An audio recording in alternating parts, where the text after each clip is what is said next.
Welcome to Coming Together for July of 2021. I'm David Futransky, the Senior Director of Institutional Advancement at Evanston Township High School, member of the class of 1969. Today we're going to talk about the Olympics. We have 5 Olympians who are ETHS alums who are going to be joining us, and we have a moderator who's been to 19 Olympics, whose son went to ETHS, although he didn't. We have a number of Olympians who we couldn't get into this group. We had a size limit, but I do want to mention a couple of people who went to ETHS or worked at ETHS and participated in Olympic Games. Dick Hanley was a swimmer. Kevin Auger, who is our current swim coach, was a member of the Canadian team, but didn't participate because of the boycott in 1980. Corey Ade is one of our current Olympic ice skating coaches. Bob Pickens was a wrestler in the Olympics and the first African-American wrestler to be on an Olympic team. We have people like Willie May, who was a longtime track coach and athletic director, who was an Olympian. Jackie Uphouse was a gymnast who taught at ETHS. Karen Huff was a track athlete who coached at ETHS. And Bruce Romaine, a longtime trainer and administrator at ETHS, was a trainer for the 1996 Olympic team in Atlanta. Today we have with us Phil Hirsch, who was a reporter for the Chicago Tribune covering the Olympics. He covered 19 Olympiads, an amazing wealth of knowledge, and he was kind enough to agree to moderate the panel today. We have, going in order of graduation, Nat Page from the class of 1975, Pam Page from the class of 1976. They were both track athletes. Diane Simpson, a gymnast from 1987, class of 1987, who participated in the 1988 Olympics. Robert Gary ran steeplechase. He was a member of the class of 1991. And Doug Lennox represented Puerto Rico in the swimming pool. He was a member of the class of 2005. At this point, I'm just going to turn it over to Phil and invite you to listen to a wonderful conversation among Olympians talking about their participation in their days at ETHS. Hi, I'm Phil Hirsch. I've covered 19 Olympic Games. I am the only non-Evanston High School grad in this group, although I've lived in Evanston for my math's bad, since 1977, and my son graduated from the high school in 2006. So I think I'm going to start with Nat because Nat has a continuing Olympic history that began with one of the more difficult episodes in the United States Olympic history. Nat finished second in the Olympic trials in 1980. That, of course, was the team that did not compete in the Olympics because of the boycott based on the Soviet invasion into Afghanistan. And I wonder, Nat, a lot of people have reacted to being boycotted out in a lot of different ways. How did that affect you immediately? How did it affect you going forward? And have you ever gotten over it? Immediately, it didn't affect me very much because at that point, I mean, obviously I was young. I was quite happy to go ahead and make the team. And you know, the world was it was a happy place for me. I was just thrilled to death. And just looking forward to what was going to happen down the road. Once we found out we were going to boycott, I don't even think it really sat in, you know, because the next step was we were going to Europe to compete against, you know, the rest of the world in all these large international meets. So, you know, that kind of kept my mind off of it. And I was looking forward to meeting some of the elite jumpers that I always read about. And just recently, I was in Moscow in, I think it was 2015. at a world championship, and I had forgotten all about it. And when I got there, it was about the second day when I walked into the Olympic Stadium. I walked by the mascot, which was some kind of little brown bear, right? And I walked past it, and it just jarred my memory. It's like, whoa, I was supposed to be here like 30 years ago. And I stepped back and I took a picture of it. You know, I got a little teary-eyed. I was like, well, that was then. But it brought some chills to me to realize I was finally at a place that I was supposed to be when I made the 80 team. But, you know, from the time of making the team up until that point, I never really thought about it, never brung me down. You know, Pam could tell you, I probably never even talked about it. But it was just having the opportunity to go ahead and compete against the world's best, you know, in other venues that brought, you know, some gratification to me. Pam, I guess I'm going to do this a little bit chronologically to start. You're the 1984 Olympics. You were on the other side. You went to an Olympics that some of the world boycotted. And after an incredible race in the Olympic trials, I think the second, third, and fourth people were separated by 1/100th of a second. What was the thrill like to get that second place and make a third place rather and make the Olympic team? And then, what are your memories of Los Angeles? Oh wow! They're still there. They're going to always be there. But what I remember most. But wait, let me start with this. I was there with him in 1980. Okay. in Eugene at the trials with him. So I ran hurdles in that Olympic trials. What did I finish that, fourth or fifth in 80? Fifth, I think it was. So we were there. We were both there together trying to make the team together. So I don't know if many people know that. Yeah, and if Pam had just stayed moving because they had a long reset in the final, and I was trying to get to her because I was at the finish line. She just sat on the block, number behind her blocks. I was screaming, Pam, move around, move around, move around. No. I was young. I was terrified, all right? Who would ever thought I would have made it to a final, first of all, in the Olympic trials for the U.S.? So I think if Pam had moved around, she would have made that team. And I think because she chilled a little bit, but if she had just stayed loose, she would have made that team also. That's his story. So, and I followed him everywhere, so he knows all the details. So, but 84 was just, magnificent. It was just something that I had trained for after the 80 Olympic trials and finishing fifth. I never thought I'm from Evanston, this little kid, who would ever thought, that somebody from Evanston would make an Olympic team, not that they can or anything. But after that, it kind of gave me this insight. Well, hey, you know what, if I did that and can finish fifth after this, why not, if I train, as much as I can in 1984 come around, I could be on that team.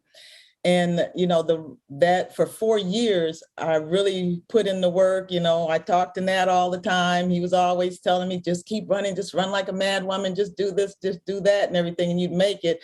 I finally ended up moving to Los Angeles and finding a coach and training there. And when I got there, that was opened up a whole new world of how they really train. Okay, so the club that I was with was a really good club. They had a lot of Olympians and American record holders and world record holders on that team. So I had to live up to their standards. So they kind of brought me up with them.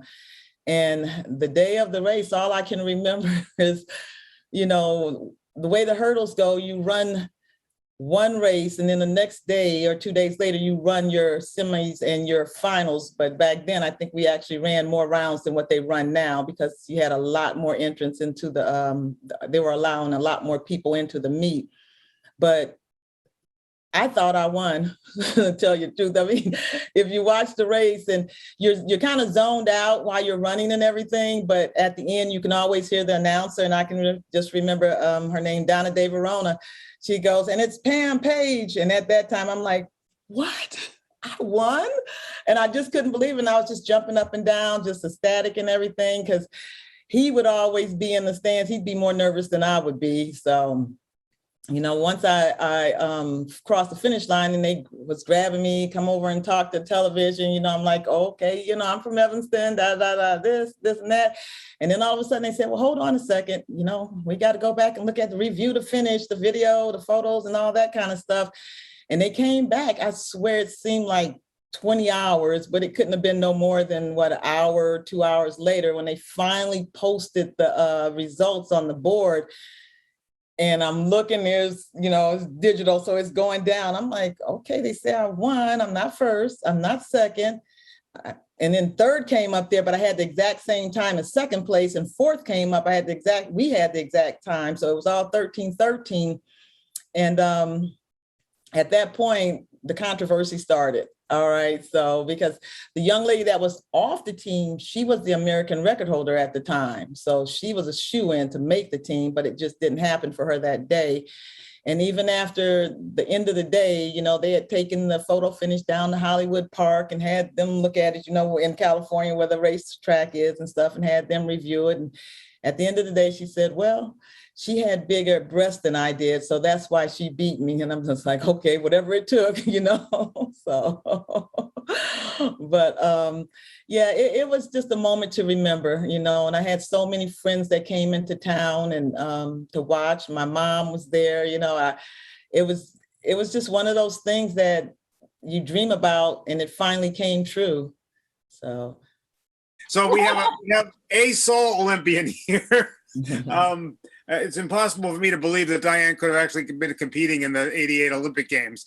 So the Seoul Olympics were, for many people, the games are coming back together. 167 nations were invited, 161 accepted.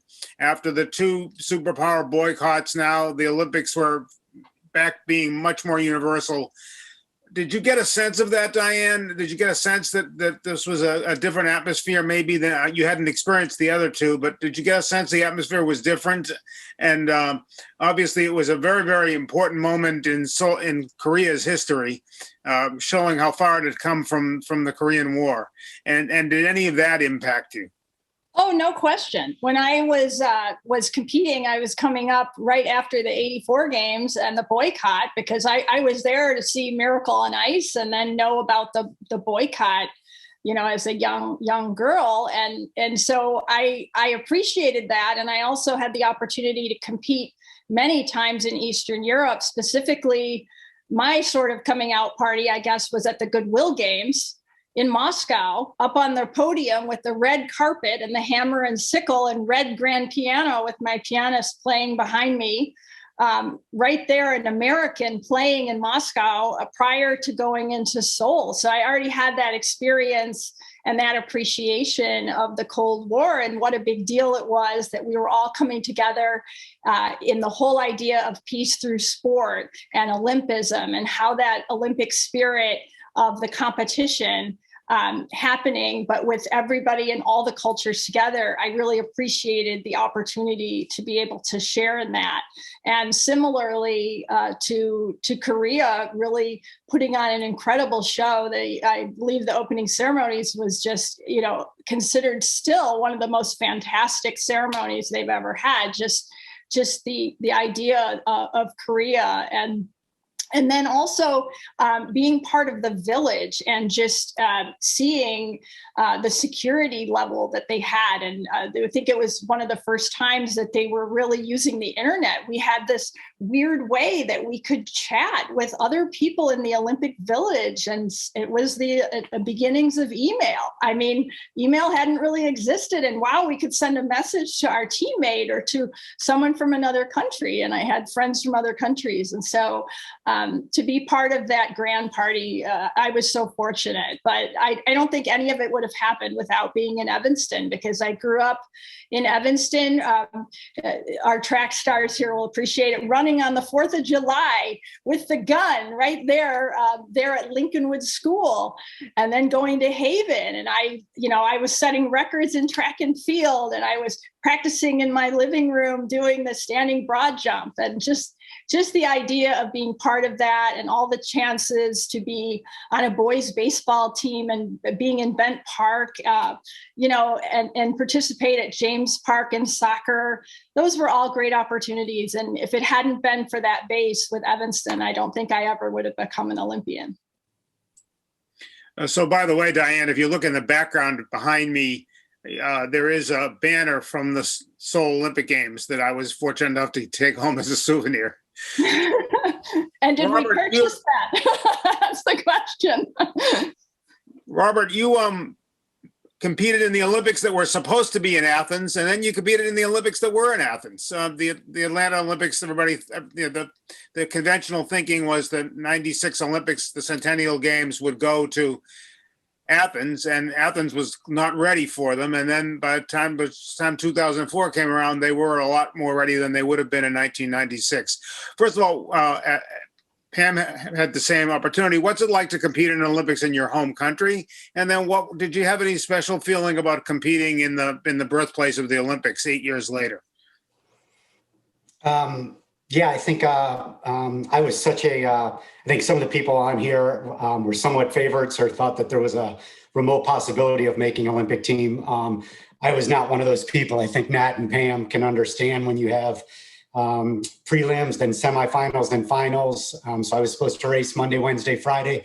I had big whitewater rafting plans on Friday. I had no intention of moving through the field and doing anything else. I had a job starting on Monday for Teach Across America. So really the biggest reason I went is it was free food and hotel for 2 weeks to bridge the gap, until the next phase of my life. So I was a big surprise. Obviously at the trials, but when it fast forwarded to the games, one of the most incredible moments of my life, obviously, and I'm sure everybody would appreciate, was, getting to go last, walking into the stadium in Atlanta.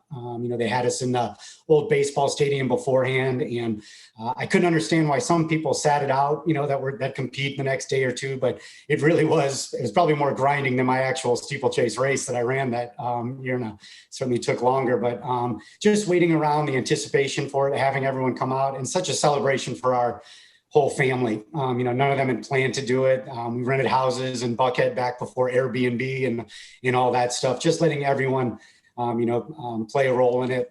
Certainly, Willie May, it'd be crazy for me to ever talk about track in Evanston and not, think about Willie May, but he was a man of very few words. So it wasn't the longest tape recording ever of a good luck, but it was about 40 seconds and it's still one of my most cherished, possessions. But I do remember having that on and listening to it on the way over to the bus, for the opening ceremony. And that was a pretty special moment for such a surprise, Olympian.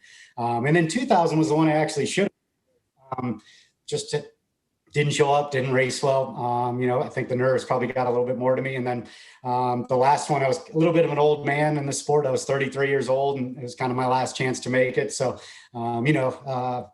absence of alternatives clears the mind marvelously, I guess. So, but going to Greece was incredible. It got a lot of fire beforehand leading up to it that it wasn't going to be ready. And sure enough, we landed and they're still laying sod down and everything else. But I just thought I thought it was unbelievable. Getting to go out of the country and experience an Olympic Games not at home was just so much different. Being at home, aside from a couple of pretty exciting moments, it really did feel like another invitational in some regards, and to really be immersed in the culture and be over there with everyone else. And I think, like Diane mentioned, we actually had some flip phones at that point. So we were really getting going with the internet, which I never thought was, going to catch on. I still had a BlackBerry till about 2 years ago. So, it was some touching things with some really great stuff. And the connection with Evanston is incredible. In fact, Diane, if my friends knew I was on a phone call with you all the times we went to Chandler and, would watch you guys before we went in there playing basketball, huge crushes, they'd be thrilled. So I wish I was smart enough to take a screenshot and send this to my buddies, but I appreciate you guys, having me and sharing and everything. So. Just one quick follow-up, Robert. I bet when you saw Ali up there on that tower lighting the torch, you were glad you sat through the entire ceremony. Oh, I couldn't believe that. I thought of Vander Holyfield. I was going nuts. And I think it was Janet Evans. And then I really couldn't see, up there. But when Ali came out, that was, I mean, I have goosebumps right now just talking about it. I mean, that was absolutely beautiful to watch and just an incredible moment, obviously. Yeah, Janet has actually told me that handing the torch to Ali meant more to her than her Olympic gold medals. Yeah. That was an incredible choice. Doug, you were in Beijing, and some interesting things happened in your sport in Beijing involving a swimmer from the United States. But what was it like to be representing your mother's country, native land, I guess, Puerto Rico, and also you also, I guess, have the rare distinction of having won state titles for both Lake Forest and for Evanston High School. Can you talk a little bit about that, and even just how you wound up at Evanston High School? Yeah, so that's quite a long story how I got to Evanston. To first speak about the state title. So I was not an individual state title holder while at Lake Forest. I was a sophomore on a team that had eventual American Olympian Matt Grievers on it, and a lot of other really, really talented guys that went to the likes of Stanford and Princeton and just some other really amazing schools. So I was fortunate to be one of the young guns on that team and kind of support it with a couple, ninth place finishes or something like that, and a couple relay contributions. But some things changed in our swimming community in Lake Forest, and between sophomore year and senior year, I decided a change of scenery would be really, really good for me and my family. And I mean, obviously at the point I'm 16 or 17, I have no control over what our scenario is, but I did bring to my parents' attention that I thought it would be a really cool opportunity to go train with the guys at Evanston. I was very good friends with Jacob Johnson and Timmy Silkaitis, who were really great swimmers back in the day. And Timmy's the younger brother of Terry Silkaitis, who's an Evanston legend. And that Evanston team that won the state title, I believe, in, want to say 2001, with Blake Wallace and Terry and Sean. These are just elite guys that really caught my attention as a young swimmer. So when things changed in Lake Forest, I felt like I could maybe, benefit from a change of scenery. And quite frankly, I would say that year that I spent at Evanston, my senior year of high school, was the best thing that ever happened to me and launched me on the pathway that, I'm still on. First and foremost, I'll mention, I'm half Puerto Rican, right? My dad is Caucasian of Scottish descent. My mom is straight from the island in Puerto Rico. And, growing up in Lake Forest, it was a pretty homogenous community. And I didn't quite understand how, I think special and different, my Puerto Rican roots were. But then moving to Evanston and being around a lot more people of very many different backgrounds was eye-opening, and it kind of allowed me to see myself and understand myself in a new way. I can't say that I ever thought I would have the talent or skill enough to make an Olympic team. So being Puerto Rican was kind of new to my self-identity that year in a way that I could own it, as opposed to being the son of someone who's Puerto Rican. And then from there, I went to Princeton for college, and I made some pretty dramatic improvements my freshman year. And then all of a sudden, someone asked me if I had considered competing for Puerto Rico, which I had never before, and then realized I was pretty close to some of those cuts and had a new goal to fight for, and was fortunate over the next 3 years to qualify as a junior in college. And interestingly enough, the time that I qualified was at the 1996 Games pool at Georgia Tech.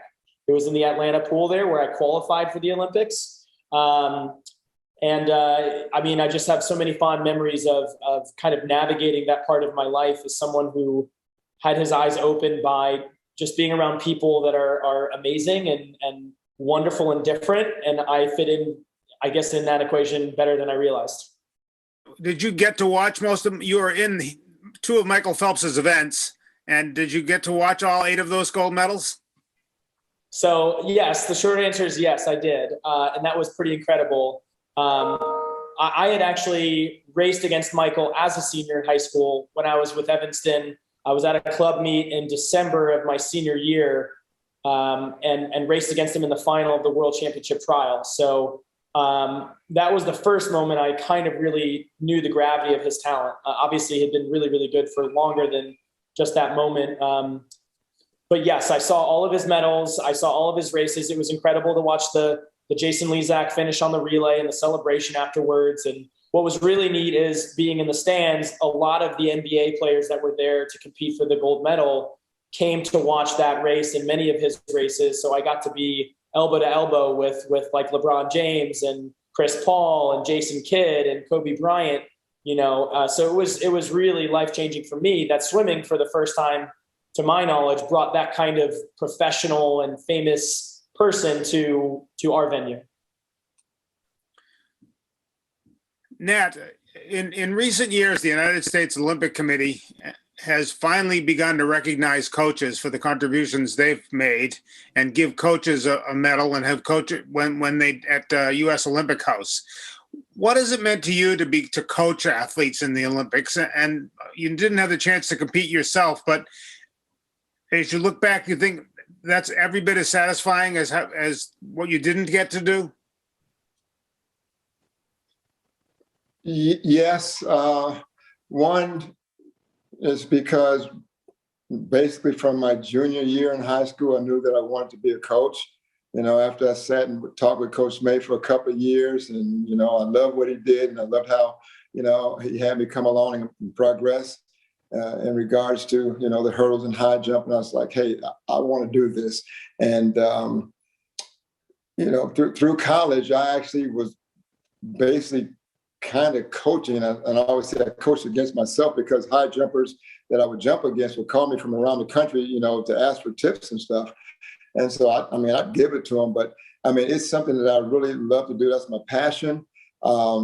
Having, that first Olympian, in 96, which was, I was every bit as excited as if I was competing, to have, Tisha Waller, who was teaching school here in Atlanta, to make the team and then jump right here in his hometown and watch her make the Olympic final. I couldn't have been happier.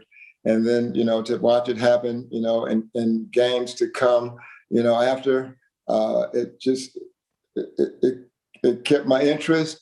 It made me want to learn more and get better and continue to try and have athletes, compete in the games and get medals.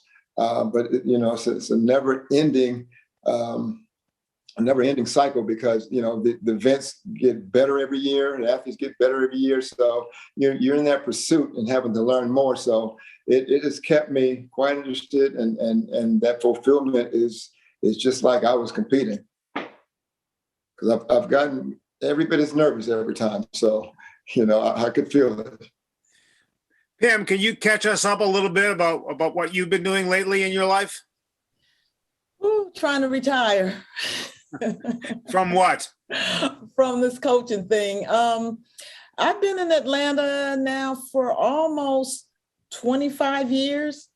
And I actually worked the games in night. Well, I didn't work them. I didn't want to put it out there. I was supposed to work the games. I got all my credentials and everything, but I enjoyed the games in 96 more so than work them.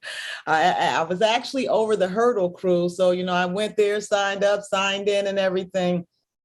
And because they got the games, is the reason I moved to Atlanta, because I left LA after I finished running.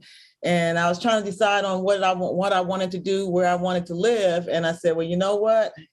I'll always be able to get a job wherever they have the Olympics. So I said, well, let me follow the Olympics.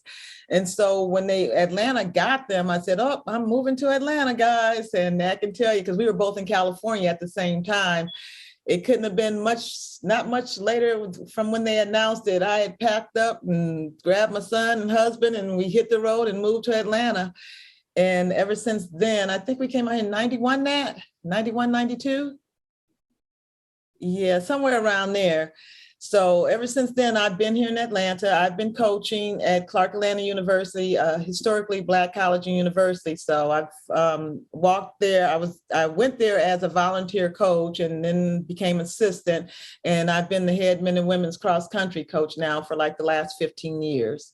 So I've been doing that and running the Peachtree Road Race. You would have never thought. I was a 100-meter hurdler back in high school. Okay. So to run a 10K for me was something out of question. So, but I love to compete and I love to run. And, it's just something that clears my mind. Every time I get out there, every morning I walk, 3 to 5 miles.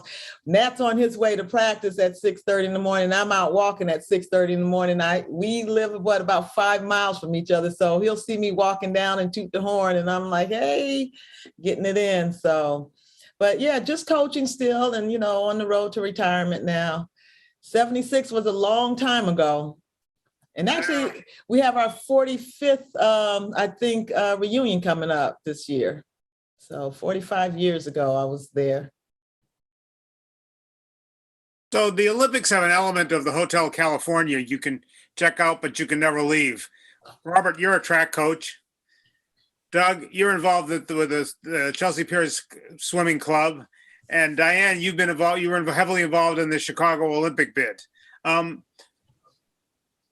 Did it become clear to you after your Olympic experience that this is something, the three I'll start with Robert, that this was something you wanted to remain immersed in, or did you just sort of fall into it? And as you did, Robert, not thinking you'd ever make an Olympic team, did you sort of fall into coaching and say, this is what I really want to do?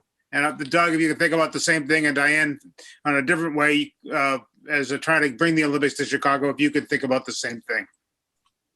Yeah, I like I said, I was a pretty big surprise. And so my plan really changed almost instantaneously, as soon as I got back from the Olympic trials and the games. In fact, our coach at Ohio State, the head coach, wasn't allowed to go on vacation until he hired a cross-country coach. And I just happened to be kind of clearing out my locker. So it's not the most inspiring story. I hate telling that story to other coaches trying to break into the business, but I thought I was just going to do it for a year or two while I gave this professional running a shot or whatever. But I started coaching at Ohio State in '96, and I stayed there until 2012. I was the head cross country coach, and then I was the head men's track coach for 16 years. So, and then I've been at Furman now for the last 12 years. Or 9 years, excuse me. And yeah, I love it. I think a little bit like Nat said, I really love, I love coaching. I fell into it. And I probably spent more time and energy and focus on coaching, even when I was just 23, 24, just starting, just because, I just made an Olympic team, and building a program at my alma mater, it really got it in, pretty good. And then going from Ohio State, my wife and I taking a position here at Furman, went from one of the biggest schools, Division I, to one of the smallest ones, trying to build a big national distance running, kind of powerhouse or whatever. But it's been great. I've also gotten to be a part of USATF, a lot of those teams, a lot of the junior teams, the senior teams. In 2019, I got to be the head men's coach in Doha at the World Championships, which was an unbelievable experience. I think in our world, the World Championships are probably just as big as the Olympics, and getting to be a head coach with all these great athletes, all the different areas, and just getting to, be around them, organize with them or whatever. It was unbelievable. I'd be lying if I didn't say one of my ultimate dreams, I guess, professionally, is to be an Olympic coach. But it's been really fun still being connected with the sport, keeping up with it. We were out at the Olympic trials in the NCAA meet for 3 weeks in a row. So it's pretty big in our family life. Actually, my wife and I work together too. So, which isn't always fantastic, but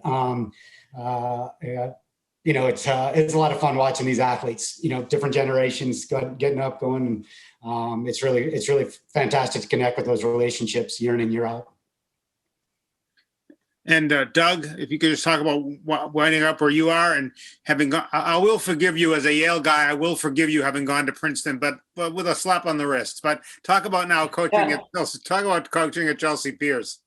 Yeah, well, certainly I'm learning more about Yale now that I live in the backyard here in Connecticut. I don't have any ties to Connecticut, but just got hired as the head coach here at Chelsea Piers Aquatic Club, which, I guess coincidentally, you could say my predecessor did help a young lady who's now at UVA make the Olympic team. She is on the U.S. Olympic team going to Tokyo in just a couple of weeks. So kind of neat that an alum of the program that I've just joined as a new coach is going to compete in the Olympics. It's almost a little bit like full circle, and I can't wait to pick her brain when she comes back for visits. But the short answer is no. I had no intention of becoming a coach. I had no idea what I wanted to do after college. I think I started by knowing what I knew I didn't want to do, which was sitting behind a computer, crunching numbers, doing something that I didn't love to do and didn't put me in front of people.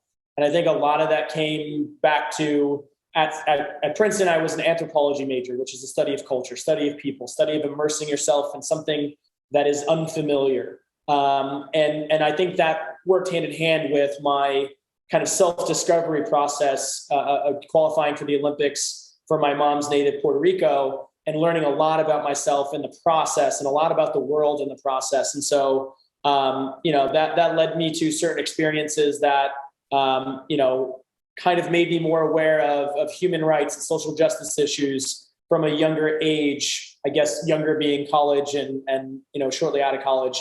So I became passionate about helping people, and I became passionate about living out Princeton's motto, which is in the nation's service and the service of all humanity.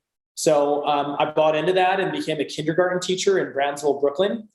Did that for 3 years. Actually, Robert, I did that for Teach for America. So Wendy Kopp was a Princeton grad, and I knew about the program because it was all over our campus. So there's a lot of parallels here, right? I think all of us enjoy working with young people and giving back to, not only the young people in the world, but through our sport, right? That's a language we can speak and share that passion with them. And then, it kind of feeds the part of me that just loves to educate and have a growth mindset and believe anything is possible. And since I'm no longer a swimmer, I call myself a swammer, but being a coach allows me to invest my full energy in, young people becoming who they want to be. And that's really fulfilling for me. And I'm lucky that I met my wife at the elementary school that we worked at in Brooklyn. So she's an educator as well. And that's just what our life is. That's our life's mission, is to give back to people and help them, increase their opportunities in life. Diane, you could have actually participated in an event called the Sportathlon because you did so many sports as a kid. How did you eventually get involved in the Chicago Olympic bid? Was it obviously a very disappointing ending for those people who gave a lot of their lives to it? And what do you think that it did for you, just being part of that process? And have you gotten involved were you involved at all in LA and the LA 2020, which now became 2028? And what do you think Chicago lost by not having an Olympics here? Well, there are a lot of questions there, Phil. So I'll try to take it really from when I decided to become a journalist. I was winning the Pan American Games in 1987, right after I graduated from ETHS. And a journalist asked me, how does it feel to be winning a gold medal for your country, assuming you pull everything together tomorrow? And I thought about that, and I got so stressed out that I made a mistake. I had a little too much adrenaline, ended up getting the silver medal in the all around. But then in finals, I pulled it together and won 2 gold medals and a silver. And I tell you that story because that's when I decided to become a journalist. And I ended up writing for the Sun-Times for 10 years, working for NBC in Sydney.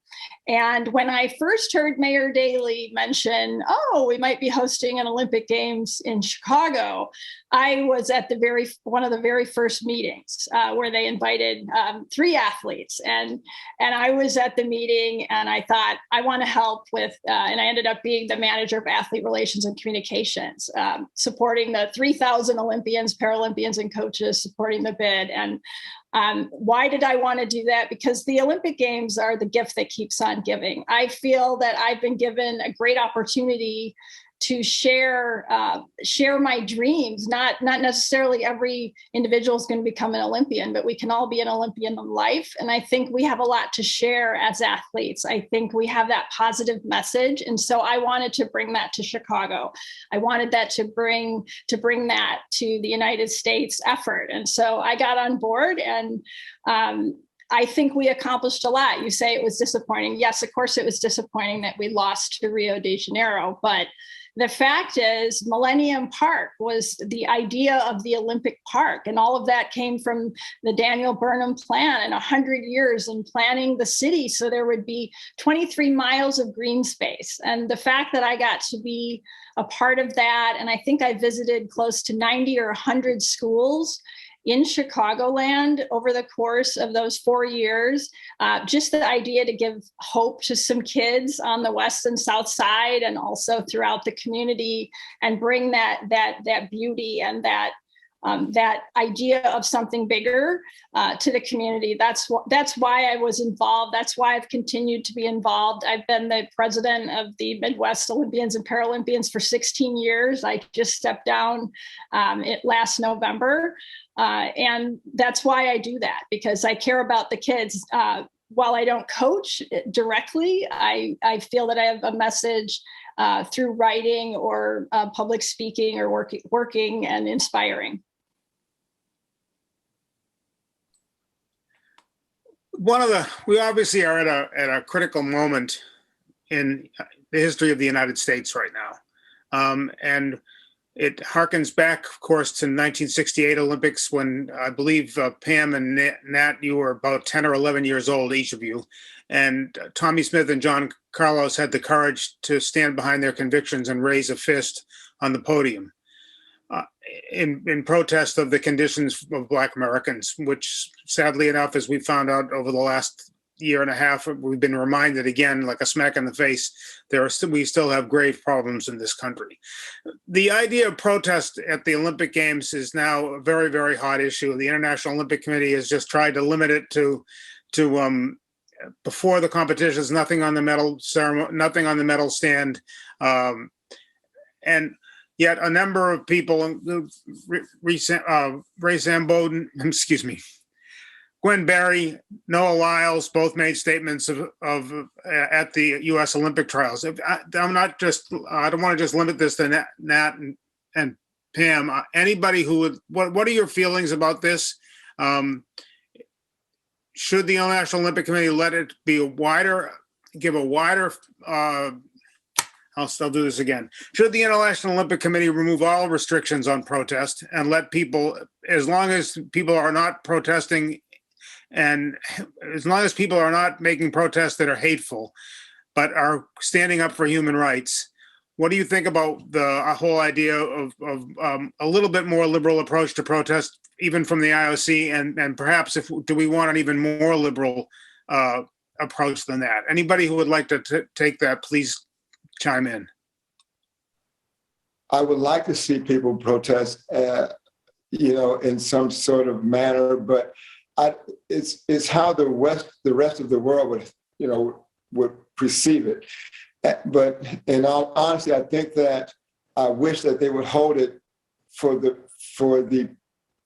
press. So when they walk off and they get interviewed and they can make their statement. We grew up to where, hey, we take politics and sports and we keep it separate. All right. But if you can go ahead and state your opinions or your views during your press conference, I have no problem with that. A lot of different countries, they have a lot of the same issues, but also a lot of different issues. And so there's so much that can come across, in a medal ceremony that, it could be hard to process. And you wait for the next person to go up and what's going to happen at that point. I'd rather keep it for another time and just have sport. No, I don't know. It's hard to say. Coming from Evanston in the high school, and I always say I was a class of 76, and I believe Evanston was one of the most diverse high schools that you could ever imagine. So a lot of the stuff that, even with Tommy Smith and John Carlos and all that stuff, I don't know if we faced it as much in Evanston or not. I mean, when we had a mini United Nations in our high school. So you never really felt, I never really felt intention amongst, anybody there. To this day, I can just remember just last year, there's a young man that came to Atlanta, Jay Gomberg is his name. And Jay is Jewish, and he calls me up. He goes, "Hey, I'm in Atlanta. You want to come see me?" I go downtown to see him. He's got this little blonde hair. He's a little chubby guy, walking to this big old, I can't remember what hotel it is down there. And all of a sudden, I hear this guy yell out, "Hey, over here, Bam, Bam, Bam, it's over here." And this little chubby guy comes running up, hugging me, right? This little chubby white guy. And he's like, "I don't give a damn what they say." That's what I grew up with, just I don't know. It's so much going on till that a lot of other countries don't have the freedoms that we have to speak out. So who's to say if one of their athletes got up there, and we don't know what the result will be once they make their statement and leave and go back home. So I don't know. It's a toss up. It's kind of hard to really say. I want people to be able to speak freely, to voice their opinions, to say what they got to say, but I don't want it to be to the extent that it's hurting them or others, or, they have to fear for their lives when they go home. I can remember at times traveling the world just off of me being able to run, which was something I never thought I'd be able to do. And there were certain countries that you knew they were being watched the whole time at the competition, the whole entire time. And if you conversated or communicated with them too much, their people thought that they were trying to defect. So you had to watch what you say, when you said it, who you talk to and stuff like that. And this could be the same thing. I mean, we're a lot freer than what we were with what we say and do now. But I think some things are over the top. Tommy Smith and John Carlos and those guys, that's what was needed back then. They didn't have these means and lines of communication that we have now to put stuff out. Everything is done on social media, so nobody at times can really know who's saying what. You can say anything and they don't know who you are, what you look like or anything. But back then, for them to bring that attention to the world, that is what was needed back then, and now it's almost, I don't want to say, God, I don't want it to be said the wrong way, but it's coming back out again. And I think sometimes it's not the right way, and we can't always use it as an excuse for this or that, or why we're not able to do this and not able to do that and stuff. So I just think if they, I don't want to say have I don't know. It's just hard. It's hard. I want people to be able to speak freely, without any retribution or anything like that. But I don't want it to get out of hand so that it ruins sports, because I've never had to go to a track meet and have to debate about anything political or anything like that. It's like, okay, well, you got those Nike shoes, but these Adidas are better. That's the type of stuff, we're used to dealing with in sports and stuff like that. Or where'd they get those tights from? Or why is that swim cap like that? But it's I don't know. It's going to be difficult. It's going to be difficult to stop them because so many people have so much to say now. And if everybody starts to speak out, I think it'll take away from sport itself. So we got to find a happy medium, I think.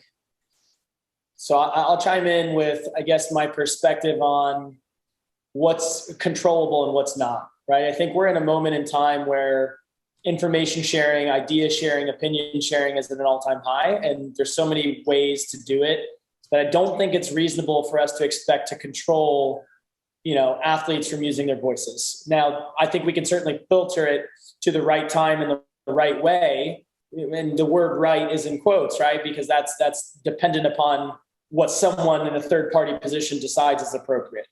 I think we all as adults here understand that there are probably some moments in our lives where we said something that we shouldn't have, or we should have said something and we didn't.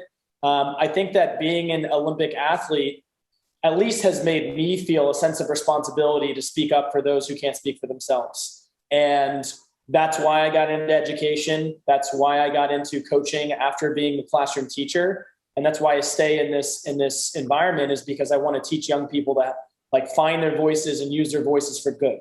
Now, to Nat's point, I do think if we kind of go back to the basics of who, what, where, when, and why, and how, right? Who is the Olympic athletes? I do think people's opinions, are important to just hear and talk about and dialogue about. And Olympic level athletes are in theory role models, right? So hearing their opinion isn't outside the realm of what I think is appropriate.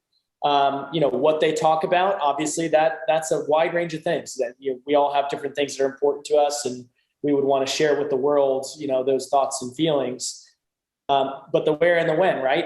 Nat, your point, I wouldn't do it at all before the races. I'd do it maybe afterwards as a post, kind of wrap up, meeting, maybe well in advance, if you want to just drop something into the public media about, hey, has anyone heard about this? Has anyone thought about this? This is something worth bringing our attention to. And then focusing on sport when you're at the games. I think that you want to focus on sport and sportsmanship, right? That's where the Olympic spirit comes together, and people are supposed to congregate and create community in the village. And not that you can't share thoughts, opinions, and feelings. I think it's just then there's a very difficult balance between, is it expected that athletes use their voice for something, or is it simply accepted if they choose to, right? So I think there's so many layers to this equation that it might be a good idea that we have some kind of like protocol in place where they can allow the voices to happen, but in the most productive way possible. And then we think into the long-term future if that's something we want to keep or not.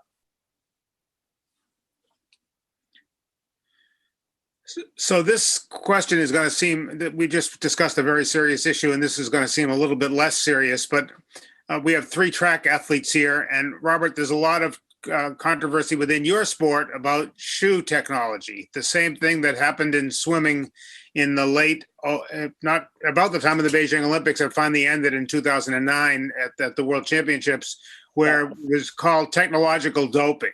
What any feelings on how much have you ever tried these new shoes on? Have any feelings about how much they improve athletes' performance? And do you think that restrictions are going to have to be put on them? Because again, as there are so many things, that not everybody can have access to this technology. Yeah, at first I was just trying to be old school about it, and no, it's because of COVID, and it's because people are training and coaches are doing a better job. But it's kind of hard to dispute some of the, results or whatever, particularly in the middle distance area up to 10,000 meters and all that. We're at a point now, we just had 2 athletes kind of run professionally, so they got to go and meet all the different groups. And even other shoe companies are just kind of saying, you can wear the new Nikes, you can wear the Adidas, even if they're Under Armour or Brooks or something else. So I think when you start to see those kind of concessions, then I guess now all I'm after is just hope it's a level playing field and everybody has access to it. One of the things, and I don't know much about swimming, but I felt like some of those suits, not every country could afford to have them, whereas I think these shoes, and I can tell you it's been a scramble for getting these spikes for different kids at the NCAA level. Forget about the pro level, but some schools, they have an Adidas contract, so Adidas didn't have a new technology shoe or whatever. So I think it helps. I think it is somewhat minimal. I think there's lots of reasons. Particularly the NCAA ran so much faster this year. I do think COVID has helped cherish chances a little bit more, kind of narrowed people's focus, had a longer training block. I think there's lots of reasons. I don't think it's exclusively shoe, but some of the data that you've been seeing about, just what times it now takes, especially in some of the longer distance races, it's pretty incredible. So I just hope that by the time the Olympics rolls around, everybody has the same stuff, because I could care less what shoes people are wearing at the Olympics or, any of those things. But if someone has something that's that much of an advantage, that certainly takes away from the spirit of the games, which is supposed to have a very level playing field, amongst all socioeconomic countries. We shouldn't be able to outbid everybody in everything. So hopefully it's gets squared away. So, Doug, you competed against the athlete who's considered unquestionably the greatest of all time in his sport. And Diane, you're in the cousin sport to the woman who is considered the greatest of all time in her sport.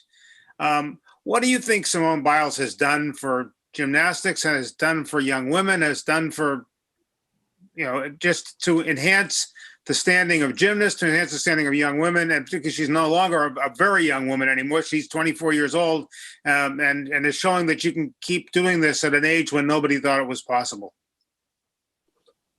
Well, clearly she's a phenomenal athlete. There's no question. But Simone Biles wouldn't have come along without Diane Durham, right? So she was from Chicago, and she just got inducted posthumously into the Hall of Fame. And I'm proud to say that I've represented ETHS well. I was on the Hall of Fame committee. I was an Olympic gymnast sitting on that committee that inducted her.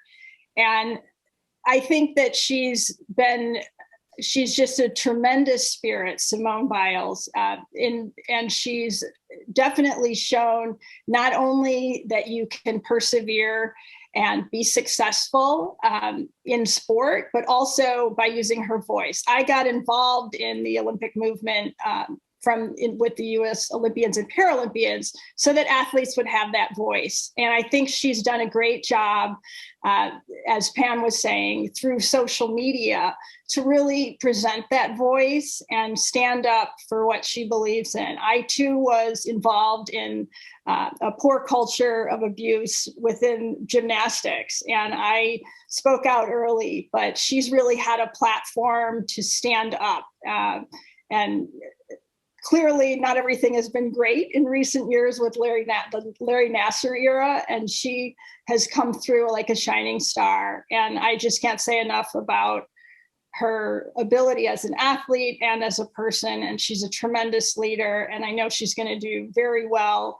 When you ask about being 24, she has proven that you can continue to be successful if you compete in sport in a positive way. You have positive coaches, you have the right access to medical facilities and training, and you don't overtrain.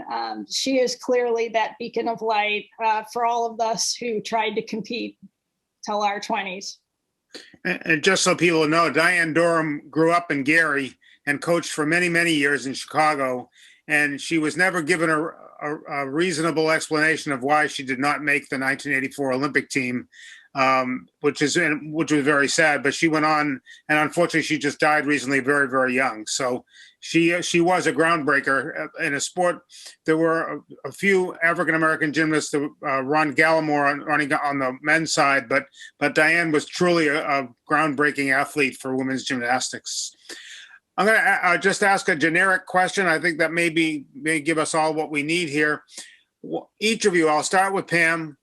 What is your favorite Olympic moment? And it doesn't have to be one in which you were involved. And I'm going to ask all of you, I'll go around the horn. What is your favorite Olympic moment as a spectator or as a participant or anything? And why is it your favorite? Well, I don't know. I just enjoyed watching them all. I think maybe the one that was here in Atlanta, because I got to actually spectate and go to different events. Not that I couldn't do that in LA, but it was just different being able to go as a spectator and not as an athlete or whatever, and just enjoy the view as other people see it, just watch. I got to watch the women's basketball game. I got to watch some of gymnastics and stuff like that. Although back in LA, I did get to see Greg Louganis dive. That was pretty awesome. It's so many. I don't know. I just enjoyed it. I think one of the best things about it I think LA set the tone for this was the Olympic Village. That thing was awesome. All right. You could go get a haircut any time of day. You could eat any time of day. They had all types of activities, anything that you wanted to do. I think the Olympic Villages are like just the star of the show at times, because you can get so much there and do so much. You never have to leave. So, and opening ceremonies in 84. I did go to opening. Now I was so bummed out I didn't go to closing. I just was like, I'm not going to closing ceremonies. And then they're calling me from closing ceremonies going, girl, where are you? And I'm going, huh? But yeah, closing ceremonies, opening ceremonies, just being a part of that and marching in, it's like one of the proudest moments of your life. And you got your chest out and your chin up, and you're just walking around and waving to people, and it's just awesome. I think it's just a culmination of a lot of things for me. And I actually, in 88, I think that was 88 was my last Olympic trials. So just going from 1980 to 1988, it was just so much that I saw and learned and traveled and experienced that the whole thing together is just hard to pick one moment. But I would think, and I was one of those people that I didn't fare well at the games, so I never talked about it. And I would come home back to Evanston and everybody be like, oh yeah, there you did, da, da, da, da. And it took me almost 10 or 15 years before I actually watched that race, because I just couldn't bear to watch it, so, but I guess that would be it. Running in the games would be, I guess, the highlight, participating for me. And then just viewing, like I said, from the way other spectators see it as a spectator and enjoying the games. So. Matt, you've had the opportunity to experience, I saw you shaking your head agreeing with Pam about Olympic villages. You've experienced a number of Olympic villages. Which one of those was the most special to you? And what is your most special Olympic moment? Let's start with family. Watching Pam run the Olympic final, but watching the tears from my mom, she cried the whole time. That was special. So she can watch her little girl run at the Olympic Games. And then I cried when I got up there with her because I thought I disappointed her. So yeah, Mom, so hard. Mom, if you don't stop, I'm gonna start crying. I don't feel like crying right now. It's too hot. And so, but a special moment, and I talked about it the other day with a friend of mine in London. So we were sitting in the dining hall in the Olympic Village, and Usain Bolt was here, went and gotten his food, and obviously people kept stopping by and wanting autographs, and Pam, this is with Coach Chris over at Morehouse, right? So we're sitting like a table over, and we're looking over saying, man, everybody's stopping by Bolt's table, Usain Bolt's table, and getting autographs. And then this commotion starts. And I was like, what the heck is going on? And Venus and Serena walks in, and the place just basically emptied around them. And I was like, Bolt is one of the biggest basketball stars.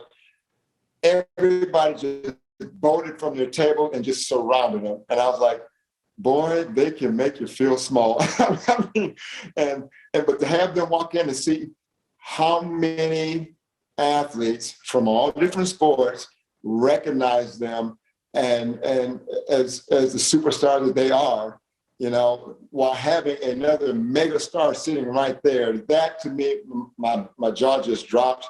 I got in line also so I can get my photo. But that was a moment. And another moment for me was just in 2016, the men's 400 meters, when Van Kirk from South Africa, he actually left the Olympic Village really late, and he got to the village probably about 20 minutes before that first call to the call room. He was the favorite to win. He got there. He didn't get very much of a warm-up, and he showed up and, went to checkpoint 2, got on the track, and ran. I'm watching this world record in progress, and I just couldn't believe that. First of all, the time that he ran, he eclipsed Michael Johnson's world record by a lot and almost ran 42 seconds. So he's ran faster from the blocks than any man has ever run from a running start. But to know the background of how it happened with him getting to the Olympic Village late, to lining up in his blocks, was really special. I'm sorry, I'll go chronologically here again. Diane, you're next. My favorite Olympic moment, watching Nadia Comaneci score the first perfect 10 in gymnastics and telling my grandfather, I'm going to the Olympics someday at 7 years old. And he said, you can do anything you want to do as long as you put your mind to it. He was a Methodist minister, and he really taught me that. And that was for sure my favorite moment. But also the Diet Coke machine, meeting all the athletes in the village, that was awesome. And then coming full circle during the Chicago Olympic bid and going with Bob Beamon. After I was explaining to you, I used to do the standing broad jump in my living room, and standing next to him and seeing all the faces at the Chicago Public School of all the children saying, who is this old tall guy, walking in here in his business suit, and then seeing Bob go like this and go, I don't know how many feet all the way across the room in the gym and landing, and just the faces just dropped. Whenever someone says that the man who could fly was assisted in Mexico City by the wind, I saw it live when he was nearly 70 years old. So that was a special moment for me too.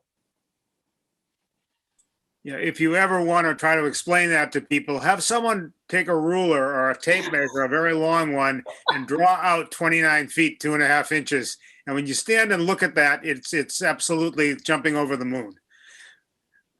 Sure. Robert, what about you? I had I was such a surprise, but my father had passed away that, winter. And so it really was a storybook Olympic trials, and the whole family just gathered around. Our whole family hardly ever gets together, but maybe one day a year, for Christmas. So to have everybody there is great, but it's really more the silly little funny things or whatever of some of the bad ones. I remember being at a hotel late, and I was the only distance runner that went relay camp, because again, it was free housing, and I just figured, I want to take advantage of anything that they're going to let us do or whatever. But about 1 a.m, there's a knock on the door, and in walks Michael Johnson, and this is in 1996, and clearly someone's going to be fired the next day for making them room with me, at relay camp or something. But the next morning you woke up, couldn't have been nicer, but the next morning you woke up, and it was unbelievable because I couldn't stop staring at him because, I was so close to him. And I was also trying to figure out, I can't believe we're the same creature. He's got muscles all over, and I'm 130 pounds, soaking wet or whatever. But I think I was the first person to see the gold shoes. They brought him in, and we're looking at him. And meanwhile, I am packing all my stuff up because I've now been moved to the right room, so getting out. But I thought that was pretty cool. But the stuff I really liked, we were at Olympic Day at my son's school a couple of weeks ago, and we're out shooting hoops beforehand, before the thing starts, and I can't make a basket no matter what. And the kid turns to my son and said, hey, I thought your dad was an Olympian, just assuming you could do everything, fantastic. And then, just as kids can do, someone asked me what place I got, and I think I said 27th. And some kid said, so first is gold, second is silver, third is bronze. What do you get for 27th place? I like some of the stuff brought back down to earth, but the things I've gotten to see in my life and how lucky and fortunate I am to be around some of these people, there's nothing like the Olympics. I don't want to hear about World Cup or anything else. There's nothing like the Olympics. You talk about the socioeconomic diversity of Evanston, that's the Olympics on steroids. Just so many countries, so many disciplines. Walking around the Olympic Village playing laser tag with Sabonis. I remember he ran into me twice. I thought I had ruined his basketball career, but just that kind of stuff is just unbelievable. There's so many stories, it's impossible to kind of share them all with everybody. And that's the stuff that everybody really wants to hear, I think, unless you set a world record or get a gold medal. That's the cool stuff. I still trying to use my McDonald's card, 2 months later at random McDonald's, but it's not working anymore. So just so people know how amazing it was for you to briefly have Michael Johnson as your roommate. He went on to become, he would hold the world record in the 200 meters and the 400 meters at the Atlanta Games. He became the first and only man to win both of those events in the same Olympic Games. He was a rather spectacular athlete, one of the greatest in the history of his sport. Doug, what about you from Beijing? What's your favorite memory? Well, I'm going to do a macro picture first, because I love history. I love narratives. And I love how things connect over time. So just iconic moments that you've already kind of touched on, like the Muhammad Ali lighting. That was something as a young person that really stood out to me. The Dream Team, and then years and years later, the Redeem Team, just kind of seeing how that connected. The moment with Kerry Strug and Bella Caroli way back in the day, that was like awe-inspiring. At Beijing specifically, I did get to watch Usain Bolt do the 200-meter semifinal, and I believe that's the race where he kind of showboated a little bit. There was a lot of controversy around, how is he so good that he even turned around before the race was over or whatever. And it just, so just kind of being a part of that, seeing all that firsthand, after loving it as a child growing up was really awesome. Then to touch on, Nat and Pam, again, my sister competed for Puerto Rico as well in the same Olympics, 2008 with me. And I had qualified first between the two of us in December of 2007.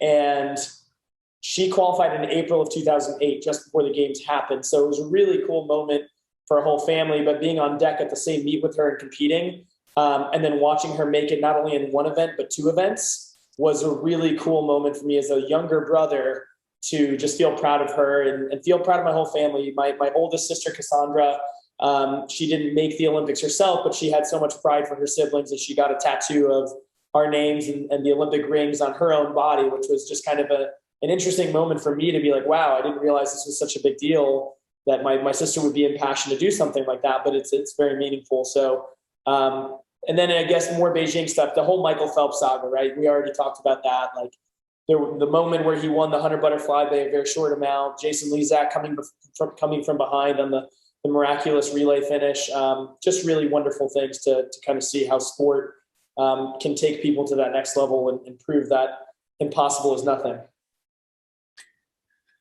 One more question David wants me to ask you about something. A number of you have talked about Evanston High School as a microcosm of the Olympic world, and it's in a small way, obviously not 213 countries and as many languages, but being in an environment which was multiracial, multicultural. What striking memory do you have of Evanston High School as it somehow relates to your Olympic experience? You've mentioned the great coach, Mr. May. Anything else that something about Evanston High School that may have propelled you toward this achievement, that may have affected you, that you look back on and say, wow, I guess somehow it was destiny for me after going to Evanston High School to become an Olympian. Pam, I'll start with you. Wow. Oh my God. Evanston is just amazing. It's one of those schools that every time I would come home and I would bring a friend home, and I'm like, this is where I went to high school. And they'd just be amazed at the size and everything. And it just had so much to offer now I'm dating myself, but I believe, I know my freshman year at high school, we didn't have a girls' track team. So I played softball. And then I think my sophomore year, we got a track team, and it may have only been a club.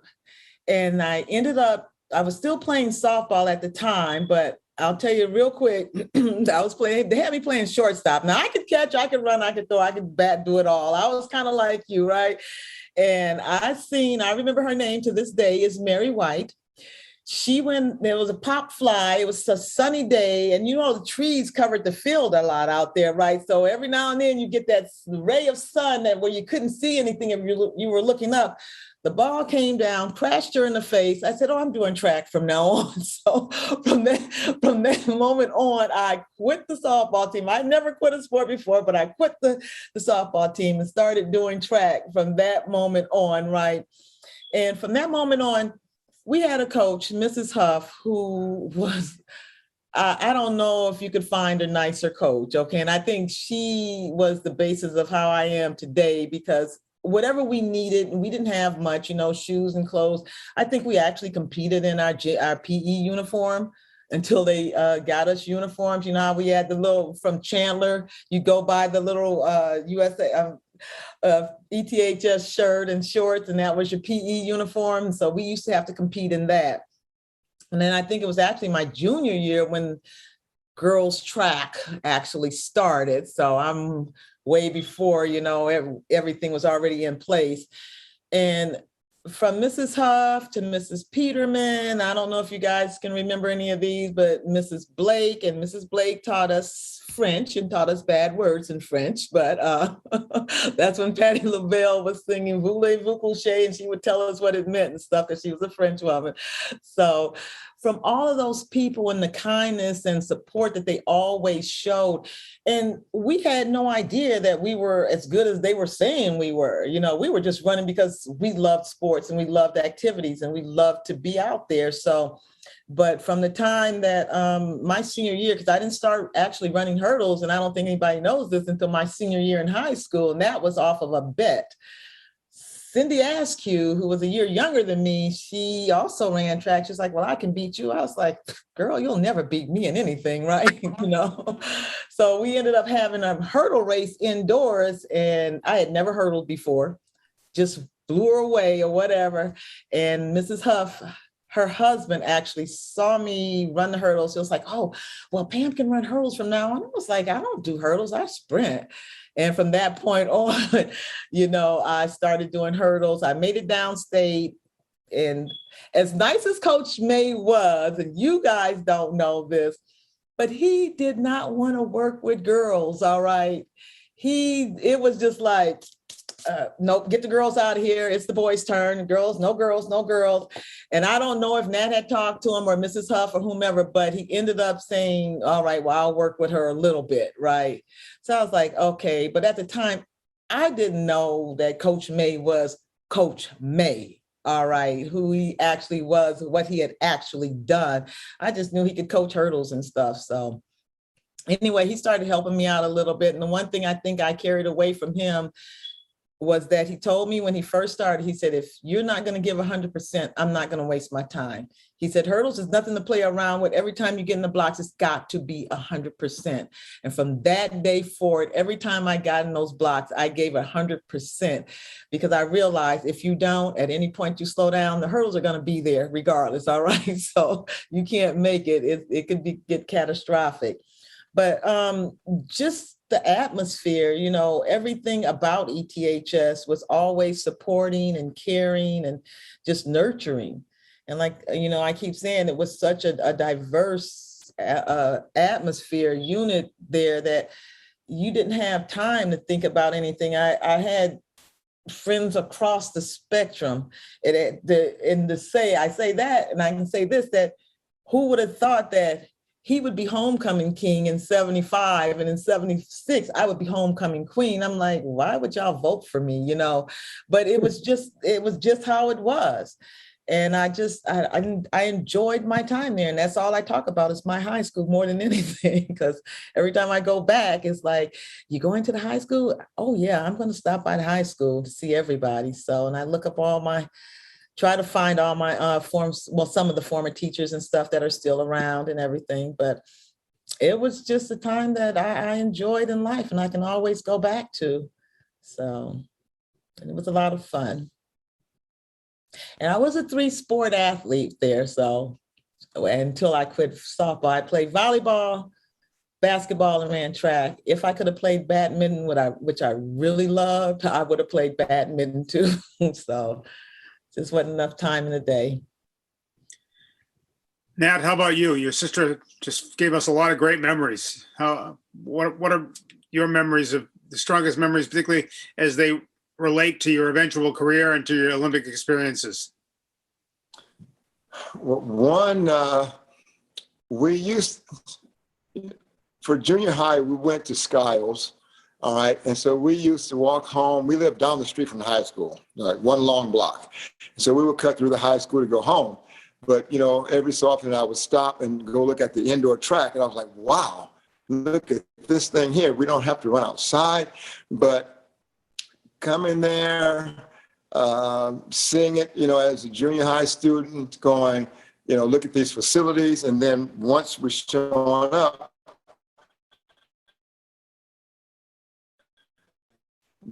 that right off the bat, the upperclassmen were number one, Howard Jones. So the 4-time state champion, 100 and 200, you know, bringing us freshmen in, teaching us, finding out what Coach May had done in his collegiate and professional career.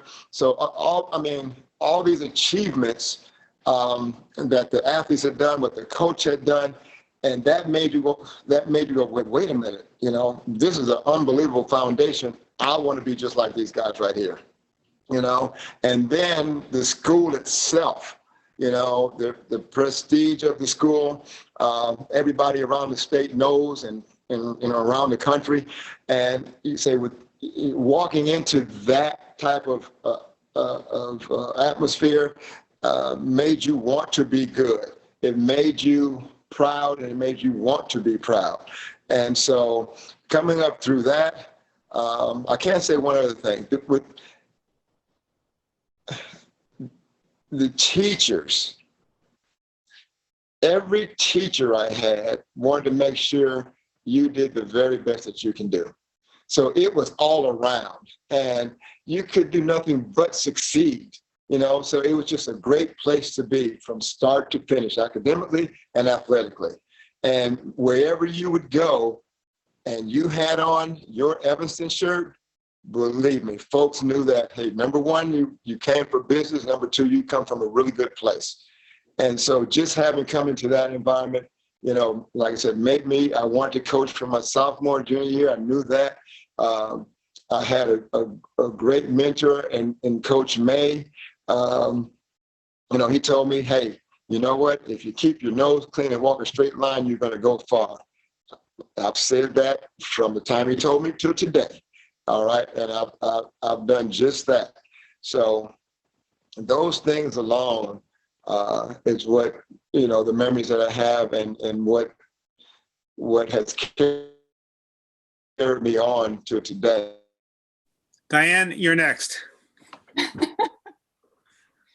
Well, I think growing up in the schools in Evanston, my parents were actually ETHS grads. And so I think I had that base from a young age about athletics and school and the importance, and the athletic PE teachers from the time I was at Lincolnwood with Miss Moore, when I was running the 50-yard dash and working on the presidential to win that award from Ronald Reagan, and then going through Haven with Coach Michelin and Albrecht and Bob Bost, and then transferring and getting to ETHS. And then I was with Willie May and Bruce Romaine, who went on to be a trainer at the 1996 games, I believe. They were just very supportive. John Brinkworth, the late John Brinkworth from gymnastics, he inspired me, and they supported me. And unlike some of you, I was the weirdo who left school to go train for 7 to 9 hours a day. I was the one that never was anywhere. I seemed to be missing weeks at a time to be in Europe competing. And I actually now have the strange moniker. I think I'm the only person in the Athletic Hall of Fame for Evanston High School who never earned a varsity letter. And that's honestly one of the things that I never thought that I would get the chance to earn that. But I guess they said you had to have presented excellence while you were a student. It didn't say you had to compete for the school. So I was competing for Team USA, and Evanston gave back to me, you know, in the way of presenting me with that award, which to me is one of the most special things. In addition to, I've come full circle, and I enjoyed Evanston so much that my main squeeze of the last 4 years is a math teacher from Evanston High School. So we connected over ETHS, and it's been wonderful. And it's an incredible place to grow up, the diversity, and seeing my older siblings. I'm one of 5 kids, and my brother ran track, and he played rugby, and another brother was interested in soccer. And then my sister, she worked with Tom Camella to start the soccer team. And she went to what eventually would become the state championships, and just seeing them go before me and wanting to be the best. And as all of you have said, just the support that I had behind me, that's what really made a difference coming out of Evanston High School, and just all the support, despite basically being the weird gymnast who was never at school. Robert, you're up. Yeah, I think even the few names that Diane mentioned there, when I went into the Hall of Fame for ETHS, I just started back filling in all the coaches and all the teachers along the way, and the things that I feel like I've taken from them in my own coaching or my own athletic careers.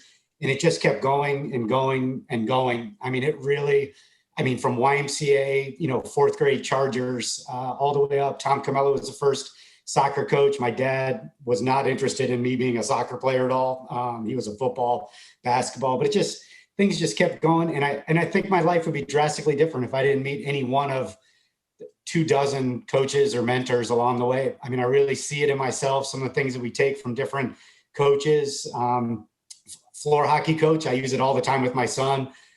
Always complaining about this generation. How come you guys don't know how good you are anymore? It's the easiest thing on earth. You're playing a sport, and there's the best person, there's the worst person, there you are. It's fine. You just got to practice and get better. But we had a YMCA coach that just used to love saying that. And I still use that, probably 5 times a year or whatever. So My time at Evanston was fantastic. I think, like Pam said, they're actually the most ingrained memories, more so than college. You know, for me, it was high school. It was our first soccer team going to the downstate. Still remains my greatest athletic memory, way better than making an Olympic team. I mean, our group of kids that grew up together for 15 years, little youth soccer, all the way to the state tournament, losing to Granite City. We get an email thread every single year, and every single year I make sure to say that it was Peter Brew's fault because he missed a header in the first minutes, and I swear we would have won the state title. And this kid is one of my best friends, but he blew it. That's all there is to it. And I don't let him forget it every year. We would have been state champions, but the memories just flood back. Willie Mays, the easy one, but I'm telling you, along the way, there's just so many. So this has been great, and I really appreciate being included in it. And Doug, your experience at Evanston High School was a little bit shorter, but obviously it seemed like it was very, very important to the rest of your life. Just talk about, again, a memory or a person or what the high school has did for you and continues to do for you. Yeah. I think the simplest form of gratitude I can show is that Evanston, helped me redefine who I am and continues to help me understand myself in new ways and be growth-minded about just people and their experiences in life and how it shapes them. I've been very fortunate to have some incredible experiences and incredible influences in my life. So as it pertains to Evanston, it was a 1-year experience really, but it was probably the biggest transitional time in my life, right? You go to a new high school the year before you go to a new college, and then you go on with life after that. So it would kind of set the stage for me to be open to new things and see myself in new ways and see opportunities in creative ways. As far as people that made my Evanston experience as special as it was, first and foremost, I have to thank Sam Bazile, who passed away recently in the last 3 or 4 years, math teacher. He was my calculus teacher and just one of the most incredible, wonderful human beings I've ever met. And he was the kind of teacher that would invite students that if they ever wanted to, they could have lunch in his classroom with him, and other students would show up as well. So there was a crew of like 4 or 5 of us that would go have lunch with him at least 3 or 4 times a week, 2 or 3 times a week, something like that. And that really meant something to me as someone who was new to the school as a senior and didn't always feel comfortable kind of being out there on a limb and not knowing a lot of people. So I looked at him and his classroom as my safe haven and a place where I could be myself. And, I just learned so much from him beyond just the math, as he would call it, math, M-A-F-F. That's if you get a problem wrong, it's math with an F. But if you got it right, it's math with a TH.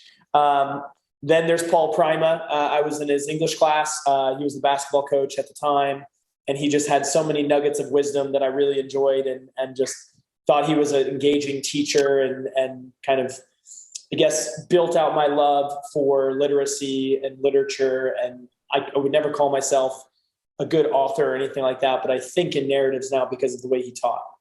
It's really, really cool. And then lastly, but certainly not the least, is the head swim coach there, Kevin Auger, he was supposed to be a 1980 Olympian for Canada and was an elite swimmer back in his day and swam at Indiana University with Doc Councilman and Mark Spitz and all those folks. And, his presence was just so calming, and he's so kind-hearted that you would never think of him as like this. I don't know. I guess I thought of Olympians as egotistical, really, really good at what they do, but like don't really care about the little guy kind of thing. And he changed that narrative for me just by being who he is and accepting me into his program as a senior, who he had known from nothing, and just really made me feel welcome on the team and as a leader as well. I came in as a new guy, so I certainly wasn't a captain, and I understood that was a role that should be filled by someone who had the background of being at Evanston for a long period of time. But he allowed me to be a leader in my own way and encouraged me to challenge the guys in appropriate manners to do what we did, which is win a state title. I think the only meet we lost was by 1 point, unfortunately, to those darn Trevians at an invitational. So we technically were undefeated. This was more of like a scrimmage type of fun meet, but we still lost it by 1 point, and I will never live that one down. First of all, thank you all. You've all been great. Great stories, really charming stories, fascinating stories, very different experiences, and you've all given a lot of time. I never stopped being amazed by our alumni. This was just a wonderful conversation. To listen to it as it was being recorded was just amazing, to watch the smiles on everybody's faces as they're listening to each other's stories. The Olympics start in a couple of days, and to be able to capture an ETHS connection to the Olympics, as we try to do with other things going on, is always great, and it was great to hear from these people. In August, we're going to talk about opening up of school, and we have a number of retired administrators who are going to join us for that conversation. People like Denise Martin, Nat Bilski, Bill Branch, and Bruce Romaine are going to be part of a conversation about things they remember from opening school and some of the stories they have. While Denise is the only alumni among that group, alumnae of that group, I think the others bring us some interesting stories and cover many, many years of ETHS. So I think we'll have a lot of fun with that. We'll see you in August. Thank you.